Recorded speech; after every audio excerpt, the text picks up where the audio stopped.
오늘 말씀의 제목은 참된 지도자의 덕목이라는 제목으로 하나님의 말씀을 나누겠습니다. 참된 지도자의 덕목입니다. 가정의 달 5월 21일은 무슨 날인지 아시나요? 부부의 날입니다. 둘이 하나라는 의미로 21일을 부부의 날로 정해서 부부의 소중함을 되새기고 있습니다. 부부는 닮는다는 말이 있죠. 전혀 다른 삶을 살아온 두 사람이 부부가 된 이후에는 서서히 이렇게 서로가 닮아가는 신기한 모습을 보게 됩니다. 말투가 닮고 또 행동도 닮고 심지어는 식습관이 비슷하기 때문에 질병까지 닮는다는 이야기도 있습니다. 이러한 모습을 미러링이라고 하는데요. 마치 거울이 사물을 똑같이 비추듯이 부부가 상대방의 몸짓과 목소리, 톤, 또 표정, 행동까지 점점 닮아간다는 것입니다. 여러분은 어떠십니까? 내 남편을, 내 아내를 닮아가고 계십니까? 닮아서 너무 행복해 이렇게 생각하시나요? 아니면 너무 끔찍해 이렇게 생각하시나요? 부부가 서로 닮아가되 서로에게 시너지를 주고 또 도움과 격려를 주며 위로가 되는 관계라면 얼마나 아름답습니까? 나로 인해서 상대방이 더욱 멋진 사람, 더욱 아름다운 사람이 된다면, 또 더욱 선한 사람이 된다면, 무엇보다도 더욱더 신앙이 깊어진다면 이러한 관계처럼 정말 소중하고 아름다운 관계가 없습니다. 그런데 오늘 본문에는 그와 정반대로 둘의 만남으로 인해서 악한 길로 시너지가 나는 더욱 악랄해지고 주변 사람들에게 악을 끼치는 그러한 부부의 모습이 나오는데요. 바로 아합과 이세벨입니다. 그들을 보면 예전 유행가 제목이 생각나죠. 잘못된 만남. 이럴 수가 있을까 할 정도의 만남입니다. 본문에 등장하는 아합 왕은요, 참 복잡한 사람입니다. 그를 한마디로는 참 정의하기가 어려운데요. 전반적으로 볼 땐 굉장히 악한 왕이죠. 그런데 한편으로는 이렇게 선지자들의 말을 귀담아 들은 사람이었습니다. 이전에 이름 없는 선지자가 와서 말할 때도 또 하나님의 사람이 와서 말할 때도 그 말을 듣고 두 번이나 아람과의 전쟁에서 승리했습니다. 또한 오늘 본문 끝을 보면요. 엘리야 선지자가 와서 그가 잘못을 한 것을 지적했을 때 하나님의 무서운 징계의 말씀을 듣고 어떻게 했냐면 옷을 찢고 베옷을 걸치고 금식하며 슬퍼하며 회개했습니다. 그러니 그를 단순하게 악하다라는 한마디로 단정하기가 참 어렵습니다. 그러나 아합을 보면서 하나 확실한 것은 그의 아내 이세벨의 악한 영향을 굉장히 많이 받았다는 점입니다. 이세벨은 하나님을 섬기지 않는 우상 숭배자였죠. 무자비하고 자신의 목적을 위해서는 물불 가리지 않는 아주 다혈질적인 여인이었습니다. 오늘 요절 25절을 보시면요. 이렇게 되어 있습니다. 예로부터 아합과 같이 그 자신을 팔아 여호와 앞에서 악을 행한 자가 없음은 그를 그의 아내 이세벨이 충동하였습니다. 좋은 일로 격려한 것이 아니라 악한 일로 충동질시킨 것. 그래서 아합이 이렇게 점점 더 악해진 것은 그의 아내의 역할이 컸다라고 말씀하고 있습니다. 오늘 본문이 있는 21장 중간절부터 시작이 되지만 21장 처음부터 쭉 진행되는 그 말씀을 보면요. 이게 굉장히 중요한 것은 이 나봇의 포도원 사건이 아합의 인생에서 굉장히 전환점이 되기 때문에 중요한 사건입니다. 이 앞선 장 20장 전을 보면요. 북이스라엘과 아람과의 전쟁이 있었습니다. 그런데 그 전쟁에서 하나님께서 도우셔서 두 번이나 아주 크게 승리를 거두었습니다. 그런데 아합이 그 전쟁 후에 이스라엘에 있는 자기의 왕궁 옆에 있는 나봇의 포도원이 너무나 갖고 싶어하는 이 사건이 있은 이후에 그는 엘리야를 통해서 하나님의 심판을 말씀을 듣게 되고 결국에는 아람과의 3차 전쟁이 또 있었는데 거기에서 아합이 죽게 되었습니다. 그러니까 1차, 2차 아람 전쟁과 3차 아람 전쟁 사이에 있는 이 나봇의 포도원 사건, 이것으로 인해서 그가 결국은 비극적인 결말을 맞게 되었으니 얼마나 그의 인생의 전환점이 되는 중요한 사건인가요? 한 나라의 지도자의 참으로 안타까운 그 아합 왕의 모습을 보면서 그러면 우리가 추구해야 하는 지도자는 어떤 지도자일까? 우리가 한번 살펴보겠습니다. 첫 번째로 자신의 욕심을 제어할 줄 아는 지도자입니다. 자신의 욕심을 제어할 줄 아는 지도자입니다. 아람과의 전쟁에서 2번이나 승리한 아합은 하나님의 도우심으로 승리했지만 점점 그 승리에 도취되었습니다. 내가 잘해서 된 거야 이렇게 생각하기 시작한 거죠. 그러면서 마음에 교만이 싹트고 그리고 자신의 백성이 가지고 있는 포도원에 탐이 났습니다. 그래서 그 사소한 것을 갖기 위한 욕심을 부리게 됩니다. 그러나 자신의 바람과는 달리 나봇에게서 그 포도원을 가질 수 없게 되자 그는 시무룩해져 다녔습니다. 그 모습을 본 아내 이세벨은요, 그 이야기를 듣고서 너무 화가 나서 충동질을 합니다. 그래서 죄를 짓게 되었습니다. 물론 이세벨이 아합을 충동질했지만 그녀를 따른 것은 분명히 아합의 책임이 있습니다. 왜냐하면 한 나라의 왕이기 때문입니다. 하나님은 엘리야를 아합에게 보내서 징계의 말씀을 전해주시는데요. 20절 중반절을 보시면요. 하나님이 아합에게 이렇게 말씀하십니다. 내가 내 자신을 팔아 여호와 보시기에 악을 행하였으므로 라고 했습니다. 또 25절에서도 예로부터 아합과 같이 그 자신을 팔아 라고 되어 있습니다. 자신을 판다라고 2번이나 말씀한 거 보면 아합이 자신을 팔았다. 여기서 자신을 판다는 것은 능동적으로 죄를 지어서 죄의 노예가 되기로 자청했다. 그런 뜻입니다. 자신의 능동적인 그 마음이 들어간 것입니다. 이세벨도 이세벨이지만 아합이 이세벨의 그 충동질에 자신을 판 것입니다. 그래서 욕심을 제어할 줄 모르고 그 포도원을 갖기 위해서 이세벨이 악을 행하죠. 악행을 저지르게 다 사조하는데 그것을 아합이 방조하고 있습니다. 그래서 도무지 욕심과 자신의 이익을 제어할 줄 몰랐던 어리석은 지도자였습니다. 야고보서 1장 15절에 정말 중요한 말씀이 있죠. 욕심이 잉태한 즉 죄를 낳고 죄가 장성한 즉 사망을 낳느니라. 딱 이 말씀 아닙니까? 아합이 그 마음에 욕심이 탐심이 생겼더니 죄를 낳았고요. 결국 나봇이 죽도록 사망을 낳았습니다. 이러한 아합의 욕심, 그래서 자신의 백성을 죽게까지 한 그의 죄악을 보면서 영향력을 끼칠 수 있는 지도자의 욕심이 얼마나 해악을 끼칠 수 있는가. 그래서 지도자는 사사로운 이익에 눈이 멀면 안 된다는 것을 우리가 깨닫게 됩니다. 둘째로요, 지도자가 갖출 덕목은 정직입니다. 정직한 지도자입니다. 나봇의 포도원에 대한 아합과 이세벨의 대화를 보면요, 이세벨의 악행이 대단해 보이지만 그 이전에 아합의 정직하지 못한 거짓된 모습이 그 베이스에 깔려 있는 것을 볼 수가 있습니다. 아합과 이제 이세벨의 아합과 나봇이 이렇게 대화를 먼저 했죠. 아합이 딜을 하죠. 내가 다른 포도원 좋은 거 줄게, 좋은 값에 먹여줄게. 이렇게 대화를 하는 그 대화를 보면 나봇이 그러한 것을 거절하는 것은 그 매매 가격이 마음에 안 들어서나 좋은 포도원이 그게 별로가 아니라 한마디로 21장 3절에서 이것이 조상의 유산이기 때문에 하나님께서 그것을 금하신 일이기 때문에 나는 하지 않는다라는 종교적인 이유를 들어서 거절했습니다.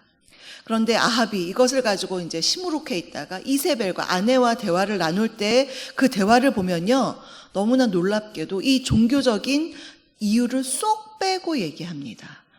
21장 6절을 보면요, 나봇이 이렇게 얘기했다고만 전합니다. 내가 내 포도원을 내게 주지 아니하겠노라. 나봇이 이렇게 말한 것만 전했습니다. 그러니 이세벨이 그 말을 듣고 아니 왕의 말을 이렇게 거역해? 라고 하면서 이제 마음이 막 화가 난 것이죠.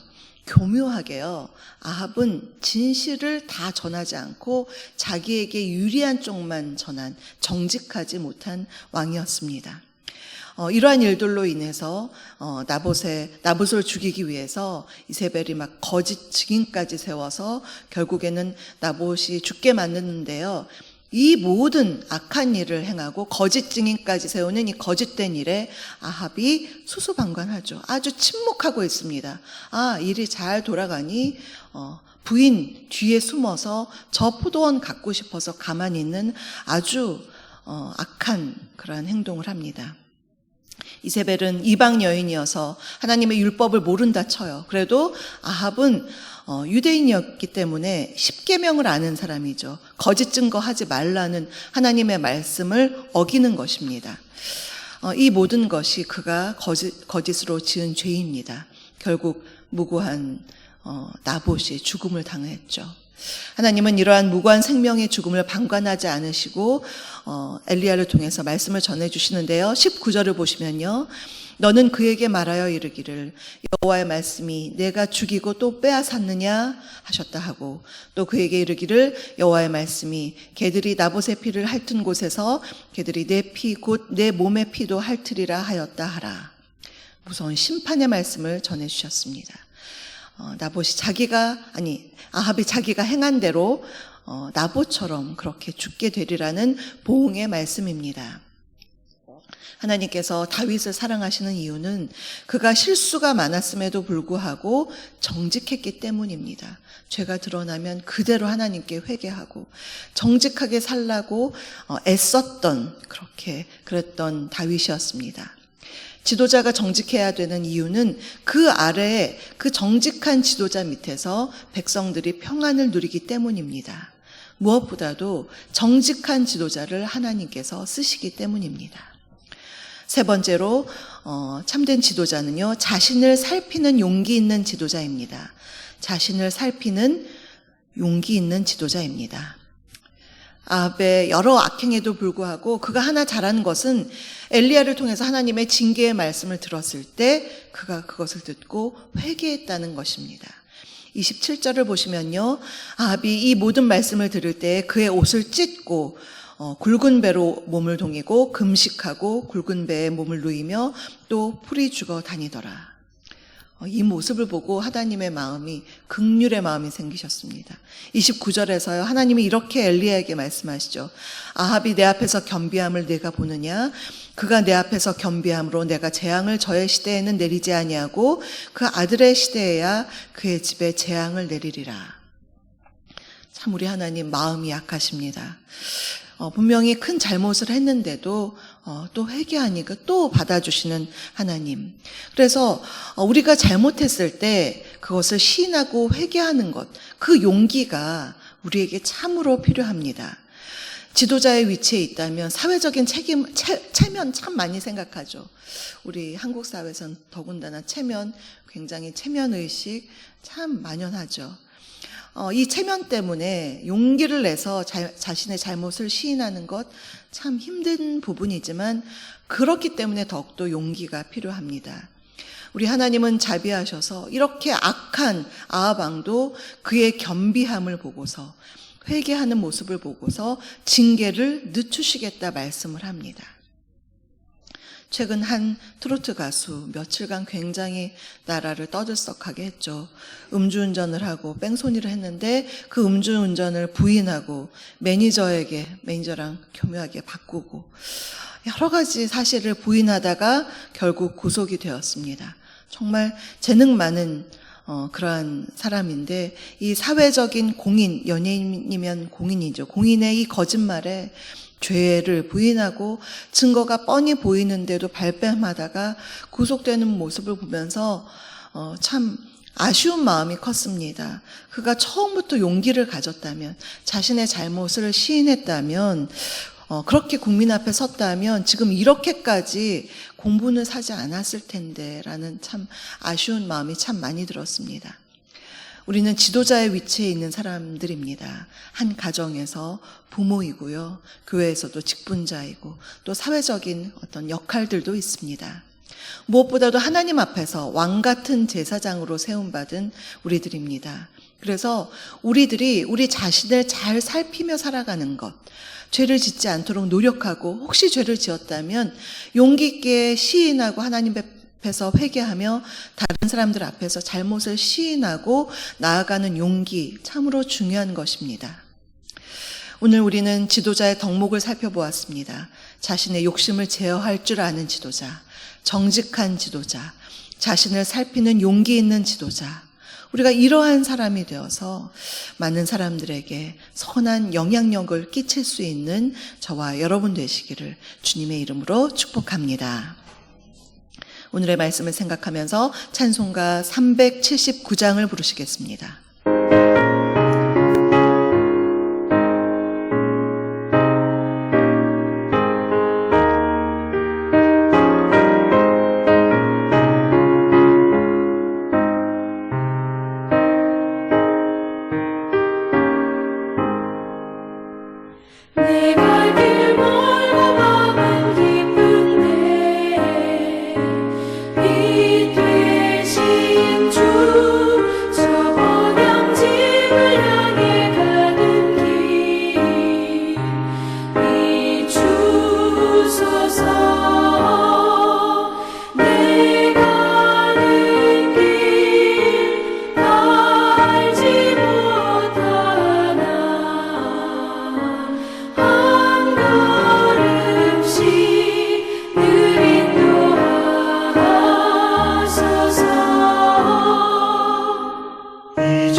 지금은 우리 주 예수 그리스도의 은혜와 아버지 하나님의 다함없는 사랑하심과 성령님의 내주 교통 충만케 하심이 주님이 원하시는 지도자의 덕목을 갖추어서 많은 이들에게 선한 영향력을 끼치기를 간절히 원하는 사랑하는 우리 성도님들 머리 위에와 그 가정과 일터 위에 우리 주사랑교회 위에 지금부터 영원토록 함께하옵시기를 간절히 축원하옵나이다.